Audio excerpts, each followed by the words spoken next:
আমি অমিত আছি তোমাদের সঙ্গে, আর তোমরা শুনছো ভৌতিক কথা।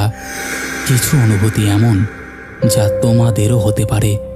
ঘটনা স্ক্রিপ্টিংয়ে রয়েছে নেহা। Welcome back. কেমন আছো সবাই? আশা করছি প্রত্যেকে বিন্দাস আছো এবং ভালো আছো। আমাদের এই পরিবারের এপিসোডে আজকে তোমরা শুনবে দুটো ঘটনা।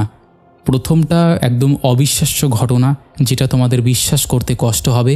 প্র্যাকটিক্যালি বলছি, আমার বিশ্বাস করতে খুবই কষ্ট হয়েছে, বলতে পারো বিশ্বাস না হওয়ারই মতন। বাট যেহেতু এখানে আমরা এন্টারটেনমেন্টের জন্য এসেছি, ওই জন্য আমি তোমাদের শুনিয়ে দিলাম। যেমনটাও হতে পারে সে তো বারবার করেই বলছে। এবং দ্বিতীয় ঘটনাটা হাসপাতালকে নিয়ে। তো তোমরা আর একদম দেরি করো না, চুপটি করে বসে পড়ো, কানে হেডফোনটা লাগিয়ে নাও। আমরা পাড়ি দেব ভূতের রাজ্যে। এই রাজ্যে পাড়ি দিতে গেলে অবশ্যই চুপটি করে বসে পড়তে হবে, কানে হেডফোনটা লাগিয়ে নিতে হবে। আশা করছি তোমরা লাগিয়েও নিয়েছো। চলো এবার আমরা পাড়ি দেই ভূতের রাজ্যে। হ্যালো অমিতদা, কেমন আছেন? আমি শেখ সাহিল 99 বলছি, পূর্ব মেদিনীপুরের কাঁথি থেকে। তোমার কণ্ঠে ঘটনা শুনতে আমার খুবই ভালো লাগে, তাই আমি আরও একটা ঘটনা তোমায় বলতে চাই। এটা আমার পাঠানো ভৌতিক কথা পরিবারে তৃতীয় ঘটনা। প্রথম ঘটনা 700 নম্বর এপিসোডে, দ্বিতীয় ঘটনা 713 নম্বর এপিসোডে শোনানো হয়েছে। বেশি কথা না বলে আজকের ঘটনা শুরু করছি। এই ঘটনা আমি শুনেছিলাম আমার এক বন্ধুর কাছে, যার বাড়ি মুর্শিদাবাদে। সে আমায় ইনস্টাগ্রামে এই ঘটনাটা ভয়েস করে বলেছে, তার নাম প্রকাশ করলাম না। সে এই ঘটনাটা শুনেছিল তার এক বন্ধুর মামার কাছে, তার নাম সায়ন মল্লিক। ঘটনাটি ঘটেছিল তারই সাথে। আমি ঘটনাটা এমনভাবে লিখছি যাতে মনে হবে যেন আমার বন্ধু তোমাকে ঘটনাটা বলছে। আর একটা জরুরি কথা বলি, শোনো। আমি কয়েকদিন আগে এমন একটা ঘটনা সংগ্রহ করেছি যা তোমরা শুনলে খুব ভয় পাবে, অনেক কিছু জানতে পারবে, কারণ এটি একটি ঐতিহাসিক স্থান ও ঘটনাকে কেন্দ্র করে। আমি চাই আমার সেই ঘটনাটা 750 নম্বর এপিসোডে শোনানো হোক। অমিতদা, তুমি যদি কথা দাও যে ঘটনাটা তুমি 750 নম্বর এপিসোডে শোনাবে, তাহলে আমি পাঠাতে পারি। বেশ বড় ভয়ের ঘটনা। এটি লিখতে অনেক সময় লাগবে, কারণ আমি আগে সংগ্রহ করি, তারপর আমার খাতায় সেটিকে সাজিয়ে গুছিয়ে লিখি, তারপর মোবাইলে টাইপ করে তোমাদের সাথে শেয়ার করি। এর আগের ঘটনাটা আমি এভাবেই লিখেছি। চলো ঘুরে আসি আমার পাঠানো আজকের সত্যি ভৌতিক ঘটনা থেকে। সায়নের চোখে তখন অদ্ভুত এক জেদ। ইতিহাসের ছাত্র সে। মাস্টার্সের থিসিসের জন্য একটা নির্জন পুরনো বাড়ি খুঁজছিল, যেখানে সে কিছুদিন একা থেকে কাজ করতে পারবে। কলকাতা শহরের কোলাহল থেকে অনেক দূরে কোন এক স্টেশনের কাছে এই পুরনো দোতলা ভাড়া বাড়ির কথাটা এক বৃদ্ধ হাউজিং এজেন্ট বলেছিল। কাঁধে সাদা গামছা ঝোলানো লোকটা বলেছিল, এই বাড়ি একদম নিলিবিলি বাবু, কেউ আসে না, কেউ থাকে না, আপনি ইচ্ছে করলেই 2 মাস একা থাকতে পারবেন। কিন্তু বৃদ্ধ লোকটার চোখে তখন যেন এক ভয় ছিল, চাপা কোনো আতঙ্ক। সেটা সায়নের চোখ এড়ায়নি। সায়ন হেসে বলেছিল, ভূতের ভয় বুঝি? মানে পুরনো বাড়ি তো বাবু, সেরকম কিছু তো। এরপর বলে থেমে যায়। 2 দিন পর দুপুরে সায়ন ব্যাগপত্র নিয়ে সেই বাড়িতে এসে উঠল। বাড়ির বাইরে থেকে বিশাল লাল ইটের দোতলা, জানলার গ্রিলের বদলে কাঠের প্যানেল, ছাদে কাঁচা মাটির রঙের চুন, সামনে একটা শুকনো আম গাছ, যার ডালগুলো কেমন কাটা কাটা। আশেপাশে কোনো বাড়ি নেই, গেটে তালা দেওয়া থাকে সবসময়। ঘরে ঢুকে সায়ন প্রথমেই যার বুঝল এই বাড়িতে বহু বছর কেউ থাকেনি। ঘরের দেওয়ালে কালচে ছোপ, রান্নাঘরের জানালায় জানলার ফাঁকে শুকনো পোকা আটকে, আর ঘরের মধ্যে ঢোকার সময় যেন হালকা ধোয়ার গন্ধ। সে ভাবল হয়তো ঘর দীর্ঘদিন পরিষ্কার না করায় এমন গন্ধ। রাত নামল খুব তাড়াতাড়ি। বিদ্যুৎ ছিল, কিন্তু সোফার পাশে একটা লাল আলো টেবিল ল্যাম্প জ্বালিয়ে সায়ন বসে পড়ল বই নিয়ে। প্রথম রাত। রাত তখন 12:30। হঠাৎ করেই পেছনের ঘর থেকে একটা ছম ছম নুপুরের আওয়াজ ভেসে এলো। সায়ন চমকে পেছনে তাকালো, কিচ্ছু নেই। সে ভাবল বাইরে কোনো বিড়াল হয়তো হেঁটে যাচ্ছে, কিংবা পাশের গলির কারো ঘরে কেউ পড়ে আছে, কিন্তু আশেপাশে কোনো বাড়ি নেই। 10 মিনিট কেটেছে না, আবার সেই আওয়াজ, ছম ছম ছম। এবার একদম দরজার কাছাকাছি থেকে যেন কেউ দাঁড়িয়ে আছে বাইরে, আর আস্তে আস্তে পায়ে নুপুর পরে হেঁটে যাচ্ছে। সায়ন উঠে দরজার দিকে এগোতেই শুনল একটা হালকা মেয়েলি কান্না। কান্নার আওয়াজ খুব মৃদু, কিন্তু কানের খুব কাছে। সায়ন দাঁড়িয়ে গেল। তার ঘাড় বরাবর হাওয়ার মতো কিছু একটা ফিসফিস করে বয়ে গেল, যেন কারো নিঃশ্বাস। সে ভয় পেয়ে ল্যাম্পটা হাতে নিয়ে দরজাটা খুলে বাইরে তাকালো। সামনে কেউ নেই, কিন্তু বাদিকে ঘরের করিডোরের শেষ মাথায় দরজা হালকা ফাঁক হয়ে খুলে আছে, আর সেই ফাঁক দিয়ে একটা ভয়ানক নারী মুখ তাকিয়ে আছে তার দিকে। চুলে মুখ ঢাকা, চোখের মণি নেই, সাদা। আর হঠাৎ হেসে উঠল সে, মুখটা ফেটে গেল কান পর্যন্ত। সে হেসে বলল, তুই আমার ঘরে আছিস? সায়নের হাত থেকে লম্ফটা পড়ে গেল। ঘরটা কাঁপতে থাকলো। পেছনের ঘরে একের পর এক ছায়া নড়াচড়া করতে লাগলো। কারোর গলা কাটা, কারোর মাথা উল্টো, কারোর বুক ছেঁড়া। সবাই হেঁটে বেড়াচ্ছে। সে দৌড়ে নিজের ঘরে ঢুকে দরজা বন্ধ করে দিল। নিঃশ্বাস হাঁপাতে হাঁপাতে সে দেওয়ালে হেলান দিয়ে বসে পড়ল। বাইরে তখন আবার সেই নুপুরের শব্দ, আবার সেই কান্না, আবার সেই কণ্ঠস্বর, আমায় খুঁজে বের কর, আমি এখনো ভেতরেই আছি। ঘড়ির কাঁটা তখন 3টা। ভোর হলে আলো ফুটল আর সব শান্ত। সায়ন ভাবল হয়তো ঘুমের ঘোরে সব দেখেছে, কিন্তু সকালবেলা রান্নাঘরে ঢুকতেই সে দেখল চালের হাঁড়ির মধ্যে একটা শুকনো মহিলার হাত, একটা গোল্ড প্লেটের চুড়ি পরা, যার নখগুলো গাঢ় কালো। কিন্তু সে আবার দেখতে গিয়ে দেখে কিচ্ছু নেই, চালের হাঁড়ি ফাঁকা। সে বুঝে উঠতে পারছিল না এসব কল্পনা না বাস্তব। দিনের আলোয় সব কিছু সাধারণ লাগে। সে ভাবল বাড়ির বাইরে একটু হেঁটে আসি। বাড়ির চারপাশে শুকা মাঠ, পেছনে একটা জঙ্গল দৃশ্য, আগাছা ভরা জমি। স্থানীয় লোকেদের কারোরই দেখা মিলল না। এই বাড়ির পাশে অন্তত 1 কিলোমিটার পর্যন্ত কোনো জনবসতি ছিল না। বিকেলে সায়ন আবার লেখালেখির টেবিলে বসে পড়ল। হঠাৎ ঠিক 6টা বাজতেই দেওয়ালের ওপরে ছায়াটা নড়ে উঠল। সে চমকে উঠল। আলো নিভে যায়নি, জানলাও খোলা নেই, তো ছায়া কোথা থেকে এলো? এবার সে খেয়াল করল ছায়াটা ধীরে ধীরে মেঝেতে নামছে। একটা মহিলা, লম্বা চুল, সাদা শাড়ি, কপালে বড় সিঁদুর টিপ। মুখটা দেখা যাচ্ছে না, আর হাত দুটো উল্টো দিকে ঘোরানো। সায়ন টেবিল থেকে দাঁড়াতে যাবে, এমন সময় ছায়াটা হঠাৎ করে চিৎকারে ফেটে পড়ল, আমার আমার সন্তান কোথায়? আমার সন্তান!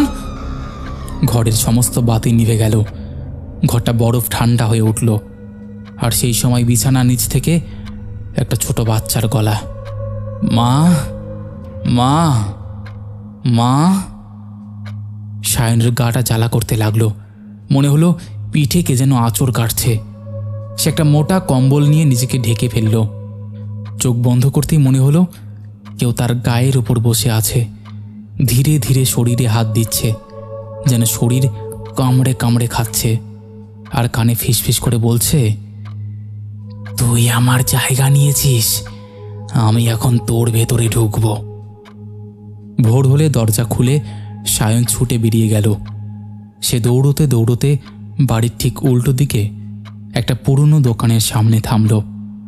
দোকানের বুড়ো মালিক, নাম গণেশ পাল, চোখ তুলে বলল, তুমি ওই বাড়িতে উঠেছ বুঝি? সায়ন জবাব না দিয়ে কাঁপা কাঁপা গলায় বলল, ওই বাড়ি? ওটা ঠিক আছে। গণেশ পাল বলল, তুমি তো শহরের ছেলে, বিশ্বাস করবে কি না জানি না, তবে শুনে রাখো, ওখানে কেউ বেশি দিন থাকতে পারে না। প্রেত থাকে ওখানে। শুনেছি কারো কারো শরীরও দখল করে নেয়। তুমি যত তাড়াতাড়ি পারো ওখান থেকে সরে যাও। সায়ন কিন্তু পালায় না। সে তখনও জানে না ওই বাড়িতে যত ভয়াবহতা আছে তার অর্ধেকও সে এখনও দেখেনি। রাত নামল। ঘড়ির কাঁটা আবার 12টার দিকে। সে বিছানায় শুয়ে চোখ খোলা রাখছে। দরজার নিচ দিয়ে ধোয়ার মতো কিছু একটা ঢুকছে। ধোঁয়াটা ধীরে ধীরে উঠে এসে সায়নের বুকের উপর বসে পড়ল। আর এবার সত্যিকারের অনুভব, কারোর শরীর তার শরীরের সঙ্গে লেপ্টে যাচ্ছে। উষ্ণ কিন্তু জ্যান্ত নয়, গন্ধ পচা কাদামাটির মতন। সায়ন গলার ভেতর কিছু শব্দ তুলতে পারছিল না। তার শরীর নিস্তেজ হয়ে যাচ্ছিল। আর সেই কণ্ঠস্বর, আমি ফিরে এসেছি, তুই আমার হয়ে যা। এরপর একটা নারী মুখ সায়নের মুখে এসে ঠেকল। আর তখনই সে জ্ঞান হারালো। ভোরে ঘুম ভেঙে সে দেখল সে বিছানায় উল্টো অবস্থায় শুয়ে আছে। আর তার শরীর জুড়ে লাল দাগ, আঁচড়, কামড়। তার চোখে জল চলে এলো। সে বুঝল এই বাড়ির কিছু একটা আছে আর সেটা তাকে শেষ করে দেবে। সায়ন পুরোপুরি ভেঙে পড়েছিল। সায়নের শরীর দিন দিন দুর্বল হয়ে পড়েছিল। সেই রাতে যখন সেই নারী প্রেত তার গায়ে বসে, তার গলা চেপে ধরেছিল, সেই রাতে জ্ঞান হারানোর পর থেকে এখন তার মুখ শুকনো, চোখের নিচে কালি। রাতে ঠিকমতো ঘুমোতে পারছে না, এমনকি দিনের আলোতেও এখন ছায়া দেখে। সে একদিন দুপুরবেলা বাইরে বেরিয়ে স্থানীয় এক পুরনো বই বিক্রেতার দোকানে গিয়ে বসে। আর সেখানেই পরিচয় হয় এক লোকের সঙ্গে। মাথায় সাদা টুপি, চোখে ধূসর গম্ভীরতা, গায়ে সাদা পাঞ্জাবি। লোকটার নাম ছিল হাজি মাওলানা। লোকটা সায়নের মুখের দিকে তাকিয়ে বলে, তোমার ওপর কিছু লাগানো হয়েছে, একা এই বাড়িতেই থাকো তাই না? সায়ন আতকে উঠে বলল, আপনি জানলেন কিভাবে? মাওলানা ধীরে বলেন, আমি চোখে দেখি না, কিন্তু আমার জিনেরা দেখে। তুমি ওই বাড়ি থেকে পালাওনি, তার মানে তুমি সাহসী, কিন্তু তুমি জানো না তুমি কার সঙ্গে খেলছো। সায়ন তার হাত জড়িয়ে ধরে বলে, দয়া করে আমাকে সাহায্য করুন। উনি বলেন, আমি এক রাত তোমার সঙ্গে থাকব, তারপর বোঝা যাবে কতটা গভীর এই অভিশাপ। সেদিন রাতেই সায়নের ঘরে বসে পীর সাহেব কোরআনের আয়াতাল কুরসি পড়তে পড়তে এক গোল দাগ কেটে বসেন। তার সঙ্গী এক ছোট্ট তামার পাত্র, যার ভেতরে কালো ধোয়া। তিনি বলেন, আমি 3টি জিনকে ডাকছি, ওরা বলবে এই বাড়ির নিচে কি আছে। চোখের পলকে ঘরের বাতাস ভারী হয়ে যায়, জানলার পর্দা কাঁপে, বাতি নিভে যায়। হঠাৎ ধোয়া ঘন হয়ে একটা মেয়েলি কণ্ঠে আওয়াজ, আমায় জাগাতে এসেছো, এবার সত্যি জেনে মরবে। সুলেমান গর্জে ওঠে বলে, কোন অভিশাপ দিয়ে বেঁধেছি সেই বাড়ি? কি পাপ লোকানো আছে এই মাটির নিচে বল? ঘরের মধ্যে চারিদিক থেকে কান্না, চিৎকার, শিশুর চিৎকারে ছেয়ে যাচ্ছে। সায়নের মাথা ঘুরে যায়। আর তখন পীর সাহেব ধীরে ধীরে বলেন, এই বাড়ির মেঝের নিচে একটা হত্যা হয়েছিল। একটা মেয়েকে গলা টিপে ধরে গর্ভবতী অবস্থায় ওর সন্তান সহ এখানে পুঁতে দেওয়া হয়েছিল। হত্যাকারী ছিল এই বাড়ির মালিকের ছেলে। সেই মেয়েটিকে গর্ভপাত করাতে বলে। মেয়েটি রাজি না হওয়ায় তাকে খুন করে। সায়নের মুখ সাদা হয়ে যায়। পীর সাহেব বলেন, তারপর সেই ছেলেটাও মরে। তার লাশ ঝুলন্ত অবস্থায় মেলে, কিন্তু মৃত্যুর কারণ ছিল হার্ট অ্যাটাক। সে দেখেছিল সেই প্রেত, আর সহ্য করতে না পেরে সায়ন ফ্যাল ফ্যাল করে চেয়ে থাকে। পীর সাহেব বলেন, আমার জিনেরা বলেছে, তুই যদি সত্যি জানতে চাস, মেঝের নিচে খুঁড়ে দেখ, তোর ঘরের ঠিক মাঝখানে আছে সেই কবর, তার নিচেই চাপা পড়ে আছে সব প্রমাণ। সায়ন পাগলের মতো লাফিয়ে উঠে যায় ঘরে। সে হাতুড়ি নিয়ে মেঝেতে পাথর ভাঙতে থাকে। চতুর্থবার আঘাত দিতেই একটা স্তর ভেঙে পড়ে, আর ভেতরে কিছু হাড্ডি ও চুল পাওয়া যায়। পীর সাহেব বললেন, এটাই সেই প্রেত, আর এটাই তার অপরাধের সাক্ষ্য। এবার ঘরের বাতাস হিম হয়ে যায়। চারপাশে ভেসে আসে সেই কণ্ঠস্বর, তুই আমাকে মুক্তি দিলি, কিন্তু যারা আমাকে পুঁতেছিল আমি তাদের ক্ষমা করব না। ঘরের বাতাস থমকে গিয়েছে। সায়ন, পীর সুলেমান আর সেই নারীর আত্মা তিনজনে যেন এক বৃন্তে আটকে গেছে। সুলেমান পীর ধীরে বলে, তুই চাইলে ওর মুখ থেকে শুনতে পারিস সে প্রস্তুত, কিন্তু ভয় করিস না, ও এখন তোর ক্ষতি করবে না। এরপর উনি আরও বলেন, বল তুই কে, কি হয়েছিল তোর সাথে? তখন সে বলতে শুরু করে, আমার নাম ছিল রূপসা। আমার কোনো মা ছিল না, বাবা ছিল না।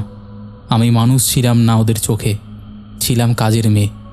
এই বাড়ির বড় ছেলে অনিক প্রথমে আমায় হেসে দেখত, তারপর একদিন হাত ধরল, তারপর আর ছাড়েনি। তার গলা ধরে আসে, কিন্তু বলে চলেছে। আমি কিছু বুঝে ওঠার আগেই তার ঘরে রাত কাটাতাম। সে বলতো একদিন বিয়ে করবে। আমি ওর জন্য রাততাম, ঝাড় দিতাম, জানতাম আমি ওর হব। সায়নের গায়ে ঠান্ডা ঘাম। সুলেমান চোখ বন্ধ করে দোয়া পড়তে পড়তে কাঁপছে। রূপসা বলছে, একদিন আমি বুঝতে পারলাম আমার শরীরে কিছু তৈরি হচ্ছে। ডাক্তার বলল আমি মা হতে চলেছি। আমি খুশি হয়ে অনিককে বলি। সে চুপ করেছিল, তারপর বলল, গর্ভপাত করিয়ে ফেলো। আমি রাজি হইনি। আমি বলেছিলাম এই সন্তান আমার ভালোবাসা। ও রেগে গেল। এক রাতে আমাকে ডেকে বলল, চলো নতুন জীবন শুরু করব। আমি নতুন শাড়ি পরে এসেছিলাম। মনে পড়ে সেদিন খুব ঠান্ডা ছিল। ও আমাকে ঘরে ঢুকিয়ে গলা চেপে ধরল। আমি কাঁদছিলাম।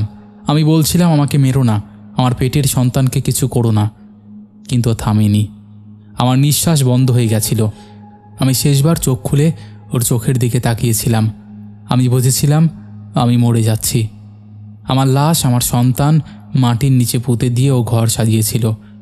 কিন্তু আমি যাইনি। আমি ফিরে এসেছি। আমি ওকে রোজ ভয় দেখাতাম। একদিন ও ভয় পেয়ে মরেই গেল। সায়নের গলা শুকিয়ে আসে। সে বলল, তুমি তুমি এখনও ঘৃণা করো এতদিন পরেও? রূপসা বলল, না, এখন আর না। তুই আমায় খুঁজে বের করেছিস, আমার সত্যি সকলকে দেখিয়েছিস। তুই আমার শরীর পুঁতে রাখার পাপ ঢেকে রাখিসনি। এরপর সে আত্মা কোথায় চলে যায় কে জানে। পরের দিন ভোরবেলা সায়ন ও পীর সুলেমানের কথায় পুলিশ, বাড়ির মালিক ও কিছু গ্রামের লোকজন সেই দোতলা বাড়িতে জড়ো হয়। ঘরের মেঝেতে খোঁড়া গর্তের পাশে দাঁড়িয়ে সবার গায়ে কাঁপুনি। পুলিশকে এইসব কথা বলাতে পুলিশ কিছু বিশ্বাস করে না। বাড়ির মালিক মুখ নিচু করে দাঁড়িয়ে থাকে। গ্রামের লোকজন ফিসফিস করতে থাকে, এইটাই কি সেই অনাথ মেয়েটা রূপসা যার কোনো খোঁজ পাওয়া যায়নি? এরপরে মাস কটা কেটে গেছে। সায়ন এখন অনেকটাই বদলে গিয়েছিল।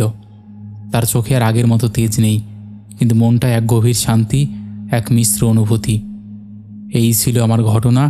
আশা করছি তোমার ভালো লাগবে। ভালো লাগলে অবশ্যই পড়ে শুনিও। একদম। তবে কি বলো তো, এই ঘটনাটা না আমার কেমন যেন একটু খাপছাড়া মনে হলো। মানে কি বলবো, কেমন যেন একটু অবিশ্বাস্যই মনে হলো। আমাদের এই পরিবারের সকলের কেমন লেগেছে তোমরা অবশ্যই জানিও। তোমাদেরও কি আমার মতন অবিশ্বাস্য লেগেছে? মানে অবিশ্বাস্য বলা ভুল, আমার বিশ্বাস করতে কষ্ট হচ্ছে যে এমন ঘটনা ঘটতে পারে। তবে এই পৃথিবীতে এমন অনেক ঘটনাই আছে যেগুলো আমরা চাইলেও অবিশ্বাস করতে পারি না কিংবা বিশ্বাস করতে পারি না। আমরা এর ধরাছোঁয়ার বাইরে, তাই আমরা এটাকে এন্টারটেইন হিসেবেই নিয়ে নিই। ওই জন্যই ভৌতিক কথা বারবার বলে, ভৌতিক কথা কোনো রকম অন্ধবিশ্বাস, কোনো রকম কুসংস্কার বা কোনো রকম নেগেটিভিটিকে প্রচার করে না। ভৌতিক কথার কাজ শুধুমাত্র মানুষের জীবনে ঘটে যাওয়া ঘটনা সবার সামনে তুলে ধরা, নচেত আর কোনো উদ্দেশ্য নেই। তাই যারা বিশ্বাস করছো না তারা এগুলোকে এন্টারটেইন হিসেবেই নিয়ে নাও। চলো আর কথা না বাড়িয়ে এবার আমরা শুরু করছি পরের ঘটনা। নমস্কার অমিতদা। নমস্কার ভৌতিক কথার সকল সদস্যদের। আমি নেহা চক্রবর্তী, নৈহাটি, উত্তর 24 পরগনা থেকে অনেকটা বড় বিরতির পর আবারও চলে এলাম একটা সত্যি ভৌতিক ঘটনা নিয়ে। আশা করি ঘটনাটি আপনাদের সবার ভালো লাগবে। আমি প্রায় 1.5 বছর যাবৎ তুলসী মালা গলায় ধারণ করেছি।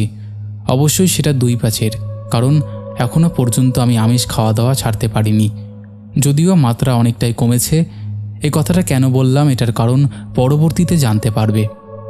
তো যাই হোক, কিছুদিন আগে পর্যন্ত আমার খুব শরীর খারাপ হয়েছিল।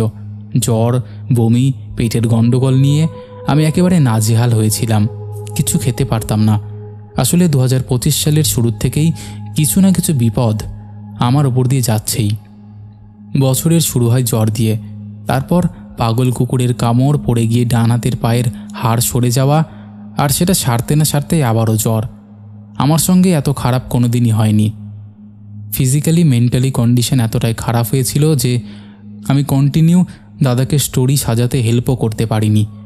এছাড়া বিভিন্ন রকম বিপদ আপদ লেগেই রয়েছে।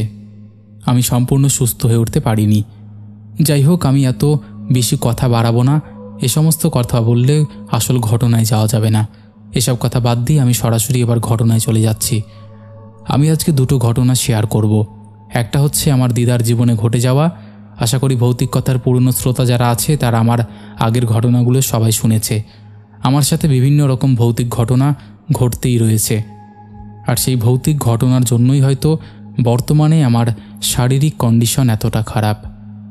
ঘটনাটা 2 সপ্তাহ আগেকার, অর্থাৎ জুন মাসের মাঝামাঝি সময়কার। হঠাৎ করে এক বাড়িতে পড়াতে গিয়ে শরীরটা ম্যাচ ম্যাচ করে ওঠে। আমি সেটা একদম সাধারণভাবেই নিই, কারণ বৃষ্টির দিনে এরকম শরীর ম্যাচ ম্যাচ করাটা একদম স্বাভাবিক জিনিস। আমি তারপরে বাড়ি আসি। বাড়িতে আসার পরে মা বলে একটা প্যারাসিটামল খেয়ে নিতে, আর তার সাথে সাথেই আমি দেখি যে আমার প্রচণ্ডভাবে পেট খারাপ হয়েছে। প্যারাসিটামল খেয়ে আমার জ্বর কমে না, পেট খারাপের ওষুধ খেয়েও আমার শরীর কোনোভাবেই ঠিক হয় না। 2 দিন পর অর্থাৎ মঙ্গলবার দিনকে আমাকে মা বাবা মিলে হাসপাতালে নিয়ে যায় এক প্রকার জোরপূর্বক, কারণ হাসপাতালে না গেলে আমি কোনোভাবেই সুস্থ হতাম না। জীবনে প্রথমবার রাতে একা হাসপাতালে থাকা। ওই সময় আমি প্রচণ্ড ভয় পেয়েছিলাম। আমি যখন ভর্তি হই তখন সন্ধ্যা 7টা বাজে। আমি যেহেতু সেরকম দুর্বল ছিলাম না, তাই জন্য কোনোরকম আয়া রাখতে বারণ করি। বাথরুমে গেলে একা একাই যেতে পারবো। রাতের খাবারটা আমাকে হাসপাতাল থেকে দেওয়া হলো। আমি রাতের খাবারটাও খেতে পারিনি। দেখি আমার প্রচণ্ড বমি হচ্ছিল, সেই জন্য আমাকে কেউ জোর করেনি। ডাক্তার বলে যে আমাকে রাতের জন্য স্যালাইন দিয়ে দিতে, ওতেই শরীর সতেজ হয়ে যাবে। আমার অনেক রিকোয়েস্ট করা সত্ত্বেও আমার ফোন আমাকে দেয়নি। আমার গলায় থাকা তুলসী মালা খুলে দেওয়া হয়। যদিও ডাক্তাররা কিছু বলেনি, আমার মাই বলেছিল যে হাসপাতালে থাকলে ওটা অশুদ্ধ হয়ে যাবে। আমি আর কথা বাড়াই না, মা বাবা বাড়িতে চলে যায়। আমার অনেক রিকোয়েস্ট করা সত্ত্বেও ফোনটা দিয়ে যায় না। এরপর শুরু হয় আমার একা একা রাত্রি যাপন। একা একা বলা ভুল, অনেক পেশেন্টই ছিল, কিন্তু সবাই তো সবার মতন যে কারোর সাথে আমি বসে বসে কথা বলতে পারবো বা গল্প করতে পারবো। আমার বেডে আমি একাই ছিলাম। এবারে তোমাকে আমি হাসপাতালটার কেবিন সহ পারিপার্শ্বিক এলাকার বর্ণনা দিই। ফিমেল ওয়ার্ড, যেখানে অনেক রকম রোগী ভর্তি আছে, যাদের কারো শ্বাসকষ্ট, কারো জ্বর, কারণ আমার মতন অবস্থা। একটা বড় ওয়ার্ড, মাঝখান দিয়ে রাস্তা, এবং 2 পাশে সারি সারি করা বেড রাখা আছে। আমাকে যে বেডটা দেওয়া হয়েছিল সেই বেডটার উল্টো দিকে ছিল জানালা। যদিও জানলা থাকা একদমই কমন, আর সেদিন বেশ ভালোই বৃষ্টি হচ্ছিল বলে জানালাটা খোলা অবস্থাতেই ছিল, যাতে ঘরটা কিছুটা হলেও ঠান্ডা হয়। জানালার বাইরে ছিল প্রচুর জঙ্গলময় এলাকা, এবং হাসপাতালের পেছন গেটের রাস্তাটাও সেখান থেকে স্পষ্ট দেখা যাচ্ছিল। আমি আগে ওই এলাকাটার পেছন দিকেই থাকতাম, সেই জন্য ওই রাস্তা নিয়ে যে সমস্ত ঘটনাগুলো আছে সব ঘটনাই আমার জানা। ওখানে একটা গাছ আছে, সেই গাছটা ভুতুরে গাছ নামে পরিচিত। ছোটবেলায় আমার মা আমাকে বলতো যে ওই গাছে গলায় দড়ি দিয়েছিল, সেই কারণের জন্যই সোজা গাছটা একদিকে হেলে গেছে, কিন্তু এর পেছনে কতটা সত্যতা আছে সেটা আমি জানি না। যাই হোক, ওই গাছের গা বরাবর আর একটা সোজা রাস্তা চলে গেছে। সেই সোজা রাস্তায় পুরনো লাশ কাটা ঘর আছে। সেই লাশ কাটা ঘরের রাস্তাটাও কিন্তু স্পষ্ট দেখা যাচ্ছিল। আমাদের চোখ আমাদের সবচেয়ে বড় সত্য, এটা অনেকেই না মানলেও আমি কিন্তু এটা মানি। যে দিকটায় বেশি ভয় সেই দিকটায় মানুষের কৌতূহলটা বেশি। আমি জানি ওইখানে গেলে আমার ভয় লাগবে, ওই দিকে তাকালে আমার ভয় করবে, তবুও বারে বারে আমার ওই দিকটাতেই চোখ চলে যাচ্ছিল। আমি ঠিক করি যে সারা রাত তো আমার ঘুম আসবে না, কারণ এরকম অ্যাটমসফিয়ারে ওষুধের গন্ধতে কোনোদিন আমি ঘুমোইনি। তাই ঠিক করলাম যে আমি সারা রাত জেগেই থাকবো, আর এটা ওটা দেখব যে রাস্তাতে কত লোকজন যাচ্ছে আসছে এইসবই। আসলে আমার কাছে ফোন নেই, এরকম রাত খুব কম কেটেছে আমার। মোটামুটি রাত 12টার পর থেকে সেখানে লোকজনের যাতায়াত অনেক অংশে কমে গেল। শুধুমাত্র দেখলাম কয়েকজন মদ্যপ ব্যক্তি সেখান দিয়ে যাতায়াত করছে। যখন লোকজনের আনাগোনা প্রায় কমে গেল তখন একটু স্বস্তি পেলাম যে হয়তো এইবার ঘুমোতে পারবো। তবুও ঘুম এলো না। এরপর কতক্ষণ কেটেছে জানি না, যেহেতু কোনো ঘর ছিলই না আর আমার কাছে ফোনও ছিল না। হঠাৎ করেই আমি দেখতে পাই একটা অবয়ব, তাকে মহিলা বলা ভুল হবে, সেটা একদম সাধারণ মানুষের মতো নয়, একটু ঝাপসা মতন। আমি কৌতূহলের সাথে তাকালাম সেই দিকে। ততক্ষণে ঘুম আমার মাথায় উঠে গেছে। এইভাবে কতক্ষণ কেটেছে জানি না।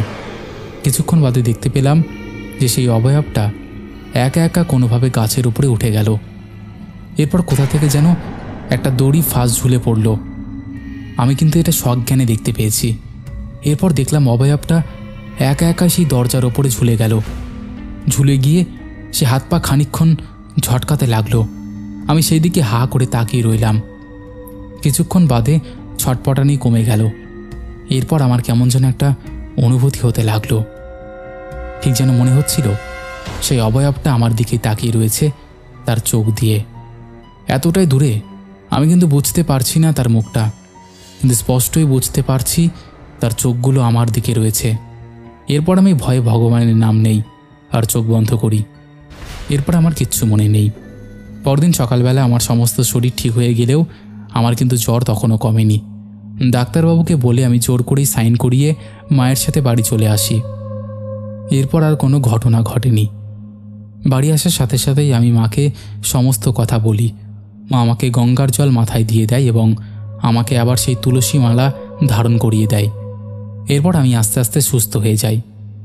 বর্তমানে আমি অনেকটাই সুস্থ আছি, কিন্তু আমার চোখ বন্ধ করলেও আবারও সেই দিকের সেই ঘটনার কথা চোখে ভাসে। এই ছিল প্রথম ঘটনা। এবার আমি আমার দিদার সঙ্গে ঘটে যাওয়া ঘটনাটা বলছি। আমার দিদারও আমার শরীর খারাপ হওয়ার 1 মাস মতো আগে প্রচণ্ড শরীর খারাপ হয়েছিল। আমার দিদা, যাকে আমি কোনোদিনও দেখিনি, কোনো রকম ওষুধ খেয়ে সে হঠাৎ করেই অসুস্থ হয়ে পড়ে। তার তীব্রতর শ্বাসকষ্ট হচ্ছিল। কেন, কোন কারণ আমরা বুঝতে পারি না। তাকে প্রথমে চাকদা স্বাস্থ্যকেন্দ্রে এবং তারপরে নৈহাটি হাসপাতালে নিয়ে আসা হয়। দিদা তারপরে সুস্থ হয়ে যায় ঠিকই, কিন্তু আমার দিদা যেরকম হাসি খুশি মানুষ ছিল, সে আস্তে আস্তে কেমন যেন ভেঙে পড়তে থাকে। আমি একদিনকে প্রায় জোর করেই ওনাকে জিজ্ঞাসা করি, আচ্ছা দিদা, তোমার হয়েছেটা কি বলো তো?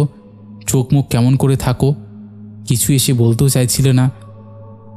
আমার জোরাজোরিতেই সে বলে, আমি একদিন ভোরবেলা ফুল তুলতে গিয়েছিলাম। সেই সময় আমি দেখি একটা অল্প বয়সী বউ আগে এসে ফুল তুলছে। আমি দেখে চিনতে পারি যে পাশের বাড়িতে একটা বউ আছে যার সঙ্গে আমার খুব ভালো সম্পর্ক। সে আমার আগে এসে ফুল তুলেছে। আমি ওর সাথে 2-4টা কথা বলতে বলতে তার দিকে তাকাই। তখনই আমার হঠাৎ করে মনে পড়ে যে এ তো 7 দিন আগে মারা গিয়েছে। এবার আমি ওর পায়ের দিকে তাকাই, দেখি পায়ের পাতা সম্পূর্ণ উল্টো এবং হাতটা অতিরিক্ত বড় করে সে ফুলগুলো পেরে আনছে। এই দেখে আমি মা গো বাবা গো বলে চিৎকার দিয়ে উঠি। সবাইকে ডাকার পরে আমার আর কিচ্ছু মনে ছিল না। আমার জ্ঞান ফেরার পর থেকেই আমার শরীর খারাপ হয়। বাড়িতে সবাই জিজ্ঞাসা করাতে আমি বলেছিলাম যে আমি ফুল তুলতে গিয়ে মাথা ঘুরে পড়ে গেছি। আসল ঘটনা আমি কাউকে বলিনি। এখানে ভৌতিক কথার সদস্যদের বলে রাখি, আমার মামার বাড়ি শিমুরালিতে, এবং সেখানে আমার মামাদের পাশের বাড়িতে আমার দাদার বউ, সে খুব অল্প বয়সে মারা গিয়েছে এবং এই ফেব্রুয়ারি মাসের 28 তারিখে মারা গিয়েছিল। আমার দিদা, দাদু, মাসি, আমার মা এবং সবাই তাকে আমরা প্রচণ্ড ভালোবাসতাম। তার ছোট একটা বাচ্চাও আছে যার বয়স মাত্র 2 বছর। মেয়েটির চোরা জন্ডিস হয়েছিল এবং এমন সময় ধরা পড়েছিল যার কিছুই করার ছিল না। উনি মারা যাওয়ার পরেই আমার দিদা বাথরুমে গিয়েও বেশ কয়েকবার ভয় পেয়েছিল। আসলে ওদের বাড়ি বিক্রয় হচ্ছে, আমার মামার বাড়ির বাথরুম। সে যতবারই বাথরুমে যেত, বিশেষত কারেন্ট চলে গেলে তার মনে হতো ফু দিয়ে কেউ যেন তার লম্ফটা নিভিয়ে দিচ্ছে। এই ছিল আমার 2টো ঘটনা। আশা করি তোমাদের ভালো লেগেছে। যদি ভালো লেগে থাকে তাহলে অবশ্যই কমেন্ট করে জানিও। আমাদের চ্যানেলটি সাবস্ক্রাইব করো এবং আমাদের একটা নতুন চ্যানেল, নতুন একটা উদ্যোগ শুরু হয়েছে, সবাই সেটারও সাপোর্ট করো। আগামী দিনে আরও ভালো ঘটনা পাঠানোর চেষ্টা করব, যদিও সেটা ভবিষ্যৎ।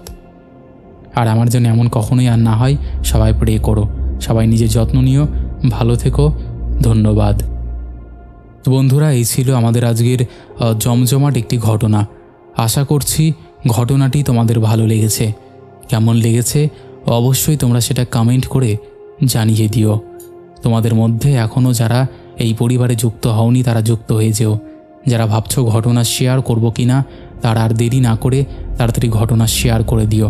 চলো আর কথা বাড়াচ্ছি না, এবার আমরা চলে যাচ্ছি শাউট আউট পর্বে। শেষের এপিসোডে ফার্স্ট কমেন্ট করেছে মোয়াজবিন মামুন, লিখেছে হাই দাদা, হ্যালো। সেকেন্ড কমেন্ট করেছে সুনিতা সরকার, সোনাম দাস, দুজনেই লাভ লাভ রিয়াক্ট দিয়েছে।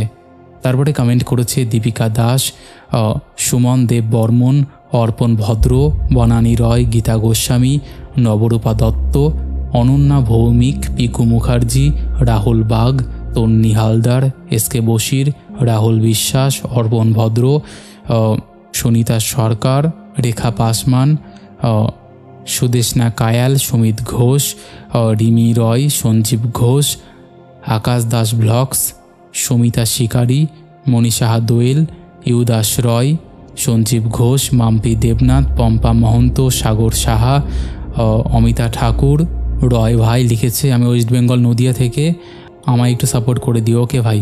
তারপরে কমেন্ট করেছে সিম্পল সুইটি, সুমন্ত দাস লিখেছে আর বলো না ভাই, আমি কিন্তু স্বর্ণাভ, আস্তে আস্তে তোমার ফ্যান হয়ে যাচ্ছি। ও তো ফোন কেড়ে নেয় আর বারবার শোনে, থ্যাংক ইউ।